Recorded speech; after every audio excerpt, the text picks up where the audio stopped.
Good evening, and welcome along to another Big Show special here on NVTV. Now, do you recognise these song lyrics? I've been to Nice and the Isle of Greece while I sipped champagne on a yacht. I've moved like Harlow in Monte Carlo and showed them what I've got. Yes, I'm sure a lot of you will recognise that as the Charlene classic, I've Never Been to Me. And it's taken me over 20 years to track down the lady herself. And I'm pleased to say that Charlene joins us on the line from her home in Texas. Charlene, how are you? I'm great. 6 o'clock in the morning in Texas, I'm great. Are you crazy? Well, thank you for getting up at 6 a.m.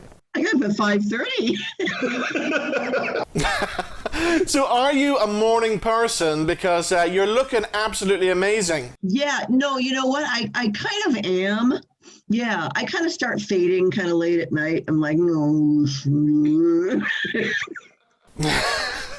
So what's life like in Texas at the moment? Here in Northern Ireland, we're finally coming out of lockdown once again. It's been a pretty stressful year. So how's life been in Texas? Well, it's almost totally over. I mean, we're going out. We can go to restaurants. We can go out. We can go shopping. Just got to wear the mask in some areas. You know, got to keep the mask on. But it's okay. Texas is great. I mean, it's different from California. It's better than California. So no, it's good. It's good. So Charlene, the one thing that you're never going to get away from is the song Never Been to Me. That song was originally released back on the Motown record label, wasn't it? So tell us the story behind the song. Well, you know what? Motown, it was to be on Motown, but they created my own label called Prodigal Records. Right. Okay, to release it, and it was really cool. But the story behind the song is when I signed to Motown in the 70s, early 70s, I started to work with all the producers, like the Temptations producers and Smokey Robinson, and they kind of had me in different weird little genres of singing. You know, it was like I did One Day in Your Life for Michael Jackson. It was going to be my song, but then Michael got it for his album. Wow. Yeah, right. So, and I was kind of the different singer, you know. It was like I was a balladeer, and we're coming off the 70s, the late 70s into we're coming off the era where Motown had the big hits with the Temptations and Diana and all that kind of music. And then all of a sudden comes along, hey lady, you. It was a totally different thing. But the man who wrote the lyrics to it, Ron Miller, Kenny Hirsch wrote the music. He heard all the songs that I was doing with all these producers, and he loved my voice. And he met me in the hall of Motown, which everybody would go to, 6200 Sunset Boulevard on the 16th floor. And it was all the artists and producers and even publishers would congregate in this whole floor of this massive skyrise. Okay. So it was really fun. So he said to me, I've got a song I want you to hear. Okay. So he pulled me into his office, didn't pull me. He invited me into his office, sit down. He pushed a little button on his tape recorder, and on comes, hey lady, you lady, cursing at your life, regimented woman, a regimented life, all the dream about the things you'll never do, but I wish someone had to talk to me. You know what, Robin? I lost it. I started crying because I was going through a pretty rough patch in my life. So hearing, and he sat back, turned off the tape recorder and said, I am so sorry. I didn't mean to upset you. I said, no. I said, this song is amazing. I love this song. Is there any way that I could sing it? I've sung all these other songs, but this one is really ringing true to me. It's ringing, absolutely right to my soul. So he contacted Barry Gordy, the president, and Barry loved me. I mean, I used to go to his house and sit in the middle of the floor and sing all the little Joni Mitchell songs. Oh, Lord, what is it good for? And I'm sitting there going, lady. So hanging around with people like Berry Gordy back then, you must have been meeting people like Michael Jackson, Smokey Robinson, Stevie Wonder, Diana Ross, people like that. Everybody. I was a part of the Motown family. It was absolutely incredible. I remember those days, and it's like, oh God, it's so incredible, so great. So with my voice and with Barry really loving, my style, my sound, because it was, young and high and, anyway, so he said, get yourselves booked into Hitsville on Santa Monica Boulevard in Los Angeles. Go in there and you guys cut a little demo of the song, see how it fits, how it feels. So we did a demo. It was amazing. It was beautiful. So Ron Miller, who he brought it to Berry Gordy's attention, and Berry said, "You guys are going into the studio. We're going to get you Don Costa, who did all of Frank Sinatra's strings. Wow. We're going to get you the best band, the best 5-piece, band to put together. Yeah. We're going to have an orchestra. We're going to have all this, and oh my gosh." It was like we did the song. We went in the studio, and I remember going out of the studio for a few hours to go get some lunch, and I came back in, and I heard these violins going. I was like, "Am I in a symphony or something?" Right? Because I've never heard this before. And I walked into our studio, and Ron Miller said, "How do you like your song, baby?" Oh my God, that's never been to me. It was chilling. I could not even believe it. It was so beautiful. Now that song was actually released twice, wasn't it? It was released in 1976 and then again in 1982. Yes. 76 version was different. It did not have, hey, paradise is, it's a lie. A fantasy we create about people and places we like them to be. And that's my favorite part. Yeah, I know. And to this day, well, Ron Miller passed away in 2007, but he always said, Charlene, the reason why this song didn't fly off the shelves of Motown and go on to the charts then was because the talking part, that sealed the deal. That was like it. That was explaining the song because, people would think, she didn't know. It's a metaphor. She's ironing her clothes in the kitchen, singing, "Hey lady," and she's fantasizing about, being on Harlow at Monte Carlo and with kings and dressed by kings and things, all of her things in her mind, but then she's brought back down to, hey, it's a lie. The fantasy we create about people and places as we'd like them to be. It's that little exactly baby holding the man you fought with this morning. The same when you're going to make love with tonight. That's truth. That's love. And that's what he put it all together. And he said, you know what, Charlene, that was why the song didn't make it in the 70s. Well, do you know what, Charlene? Do you know what would be one of my big career highlights? If we could do the talky bit together right now, could we do this? Oh my gosh, yes, we get some water. Okay, here we go. Hey, do you know what paradise is? It's a lie. It's a fantasy we create about people and places as we'd like them to be. But you know what truth is? It's that little baby you're holding, the man that you fought with this morning, the same one you're going to make love with tonight. That's truth. That's love. Wow, I can't believe we just did that. That is one of the highlights of my life. You're so sweet. Thank you. Oh, man. So I want to take you back to 1982 now, and I heard a story that you were living in England at the time, and you were working in a sweet shop back then. I just went to England with my now husband, Jeff. Okay. We met up and I fell in love with him because he was cute and he was English. So we went over to England, met his family and everybody. Great family, great, incredible family.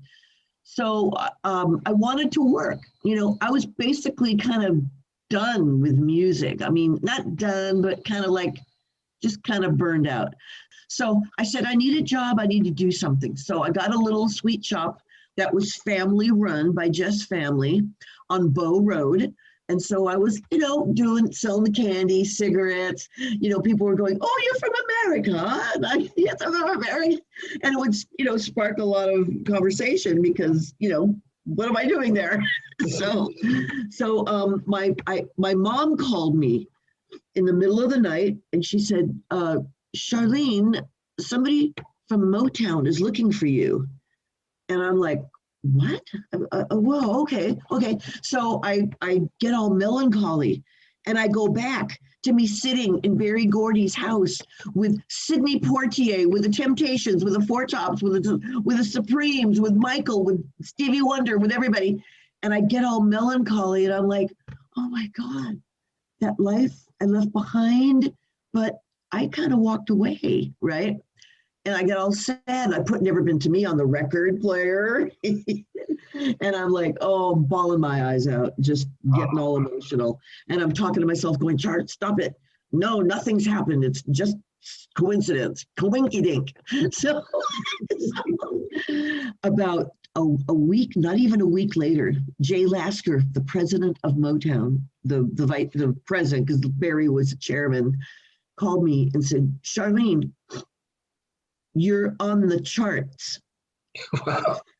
I said, "Is that why we've been trying to find you. We've been trying to find you." He says, "You've got to come back here or we're going to come there and do a video for you." And I said, "Oh my God, you got to be kidding me," right? So it was true. It was true. My feelings were right. So they came over to England and we did a beautiful video in Blickling Hall. And it was just like, pinch me because I cannot be awake. This has got to be a dream. Yeah. So we did the beautiful video, and then everybody at my family is like going, "Oh my God, this is insane." So they flew me over to New York on Concorde Airlines. Oh, wow. The spaceship. The spaceship. I went on a spaceship. I was spaced out and I was on a spaceship. So anyway, so we go over to New York, do Good Morning America with Maurice Gibb of the Bee Gees. Oh my God, what a man. He was beautiful, just wonderful, so kind. And David Hartman was the interviewer. And it was like, oh, wow. And then I did a bunch of other TV shows.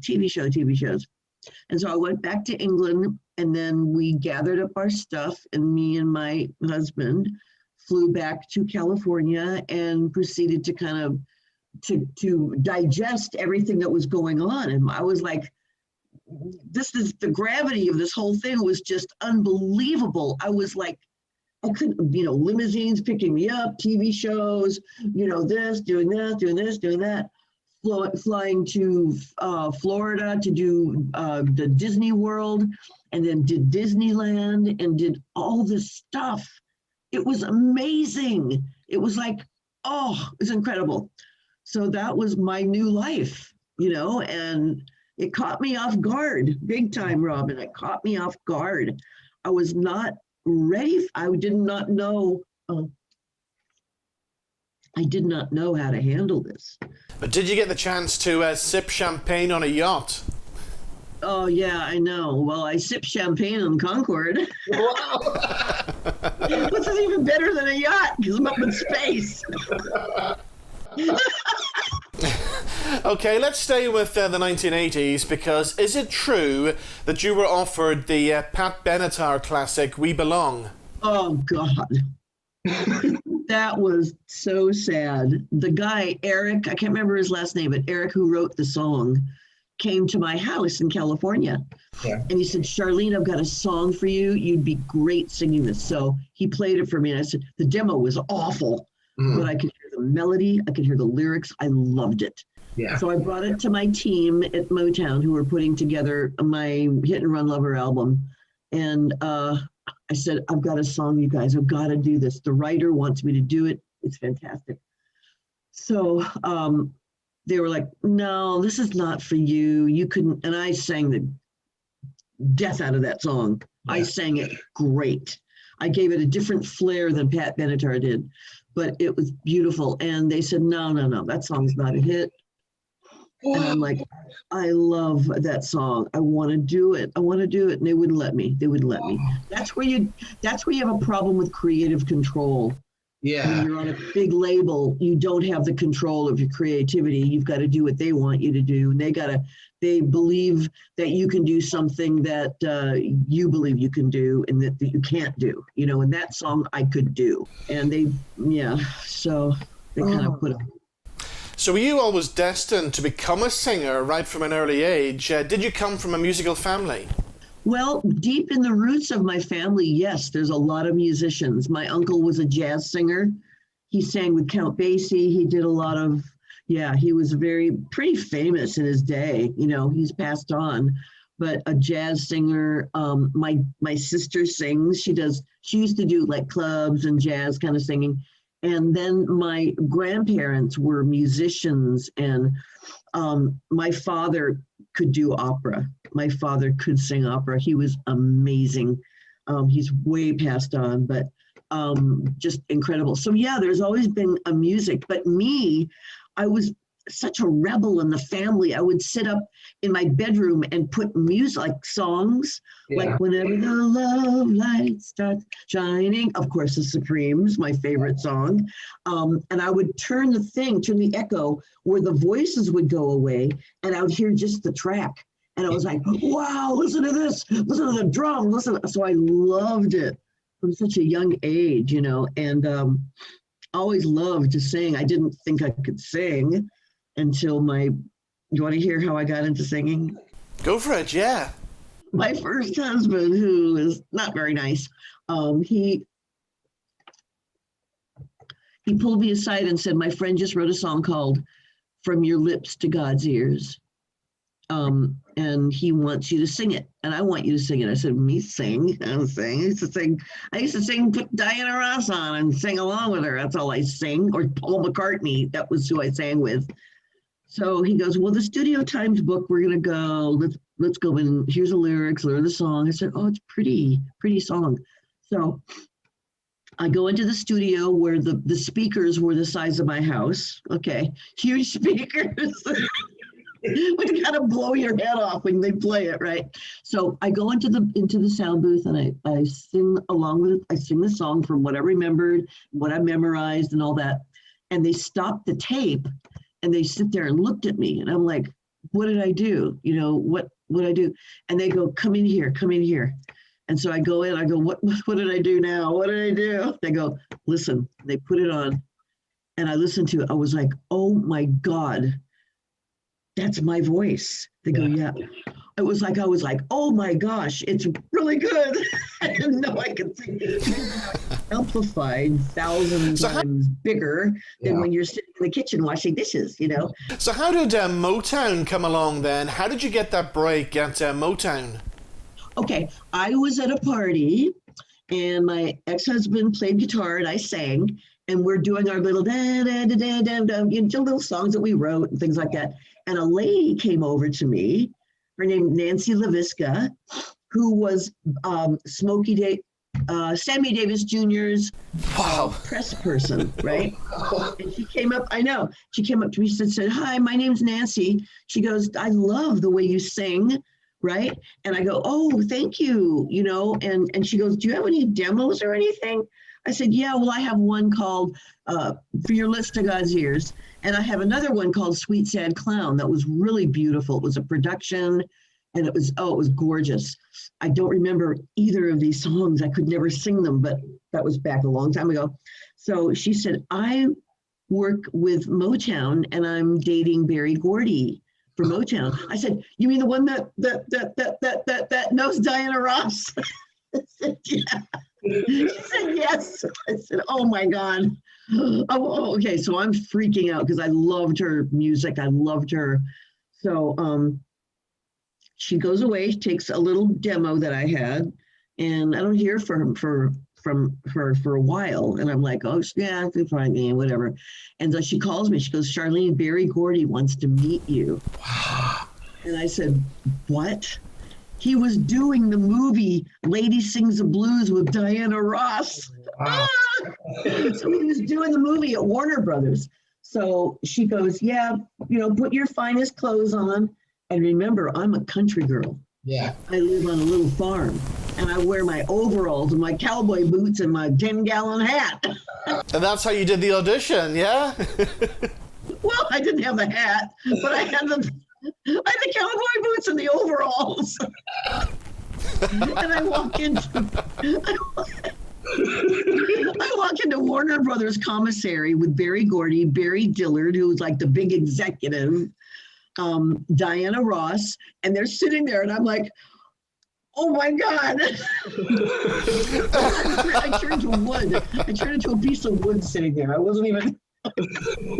So Barry goes, I love your voice. I said, thank you. Thank you. Can I die now? Can I crawl under this table and die right now? Wow. Anyway, so he goes, I love that song, Charlene, Sweet Sad Clown. Can you sing it for me? I go, really? Yeah. Right now? Yeah, I'll sing it for you. So I get up, I stand up, and I sing the song. They're like, very nice, very nice. And Barry, when you know Barry loves something, he bites his tongue. Nancy told me was his little thing. Yeah. He was biting and eating his tongue. Okay. He was like loving it. So within a month, they called me into the Motown office. I signed contracts. Now, you even got the chance to record with Stevie Wonder, didn't you? Oh my gosh. Well, when after Never Been to Me, I needed another song. Yeah. I needed a follow-up. I needed something that was going to power out like I've Never Been to Me did, because there's a message. It was a message singer, a message, everything had a deep message to it, especially with Ron. But what I didn't realize, and I should have known, Ron hated the world. Right. He hated the world. He hated people. He hated everything. So he wrote me, it used to be. Right. Superman was killed in Dallas. There's no love left in the palace. Someone took Beatles the guitar, having a Chevy Regal. You're 12 years old, and sex is legal. Oh my God. They rape their minds with television. They're too young to feel pain. Oh my God. Little did I know. He should have written me a little song like, hey, everybody, let's have fun today. That would have been a better song. No, he had to get deep into his philosophical mind, his genius mind, and think, this is the message that's going to make it. Okay, this is going to be the big message. Stevie loved it. I knew Stevie when I used to go up to the Motown office. He would come in with his entourage, sit down at the piano and say, Charlene, here, sit next to me. I want you to sing a third above my new song called Taboo to Love. I think you could sing it great. And so he and I would harmonize together. And yeah, he loved my voice. He really did. And he is such a great guy. So anyway, we do the song, and it kind of ruined my career. Listen, I opened up a newspaper talking about Charlene, and I opened to the middle page, and it said, Charlene, the magnificent failure. Right to the heart. It cut me deep. It was like horrible. Yeah. And even with Stevie Wonder on it, and a radio station called KIQQ tried so hard to break that song. They played it every 20 minutes, and I thought this thing is going to be huge. And people banned it. England banned it. Ireland banned it. Japan banned it, where I was huge in Japan. The South in America banned it big time, because I'm a white girl singing with a black man. How dare you? Yeah. Okay, that is bad. And I'm like, oh my Lord, oh no. So it was kind of the beginning of a rocket ship. That Concorde was going down. Let's fast forward to the 1990s, because the movie Priscilla, Queen of the Desert would bring you back and bring the song Never Been to Me back to the public again, didn't it? Did bring it. That song is just absolutely, it's the most, when I hear it now, I get chills. Yeah. I love that song so much. I love Used to Be. It was great, with Stevie and all that was fantastic. But Never Been to Me was absolutely gold. What a beautiful, beautiful song. So Ron calls me up and he goes, "Hey, Charlene, the song's in a movie. Never Been to Me is in a movie." And I said, "Really?" He goes, "Yeah, it's called Priscilla, Queen of the Desert." He goes, "You've got to see it."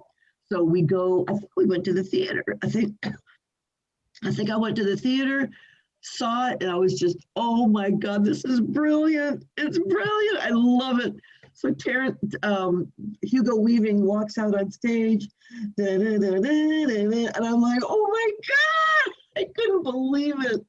I was screaming. I just could not believe it. What a great film. And I would imagine probably since that movie's come out, there's plenty of people who've stood in their bedroom in front of their mirror and mimed along to that song. They are so many. And then they did the Broadway musical. Yeah. Have you seen it? Yeah, I've seen it in Belfast, actually, with Jason Donovan. Oh my gosh. Well, they called me from Australia, the opening of the show in Australia, the first one. And they said, "Charlene, we're flying you over here to Australia, and we want you to open the show, to do your song for all the cast, all the people in the production." And they flew me over, and I brought my daughter with me, and it was absolutely unbelievable. What a great movie. It's a classic. Yeah, it's an absolute classic. Let's bring things right up to date now, because the good news is you've got a new record out, haven't you? I do. Yeah. Oh, I love it. I'm having so much fun with this. The past is the past and it's gone. But now I'm moving on to my new future and my new sound. But Destiny is fun. Destiny. When I went to England, I did all the gay bars and I absolutely loved it. Yeah. It was, oh my gosh, it was so fun. But I did a dance version of I've Never Been to Me, right? Well, I was so not sure about it.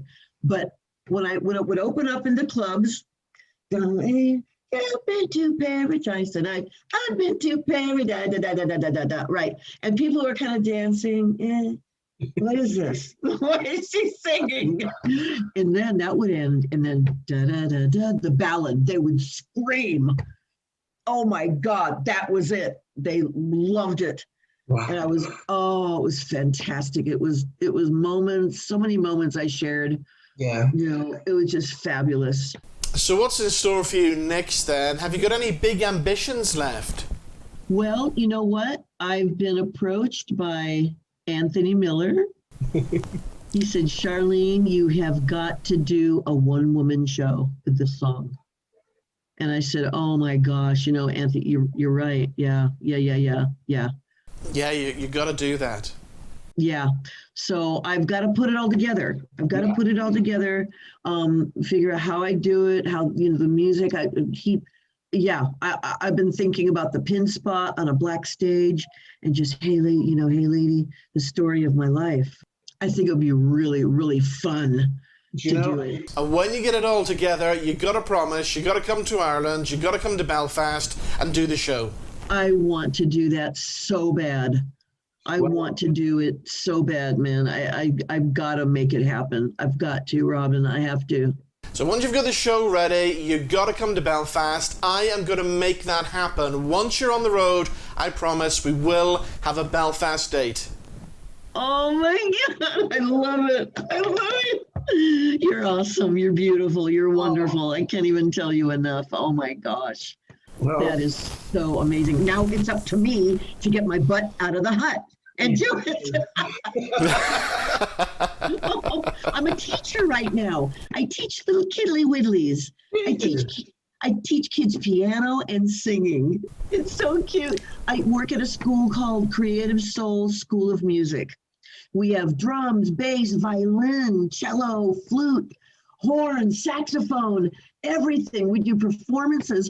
In fact, I'll pick my best special kids. I've got about 4 kids that are just brilliant. They're so beautiful.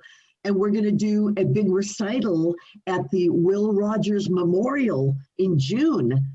Yeah. Okay, so it's so cute. These little kids get on the stage, they play the piano. Some are really good. Some are just going ding, ding, ding, ding, ding, ding, ding, ding, ding, ding. No, that's fine. Whatever. It's their symphony, you know? So I love it. It's fantastic. So that's what I'm doing now. Well, do you know what, Charlene? It's been 21 years worth waiting for to do this interview. Thank you so much. Oh, so kind, Robin. Thank you. Well, thank you so much for joining us on the show, and we got to get you to Belfast sometime soon. Man, I gotta do it. I really gotta. I have to do it. I have to. It's definitely something I've got to do.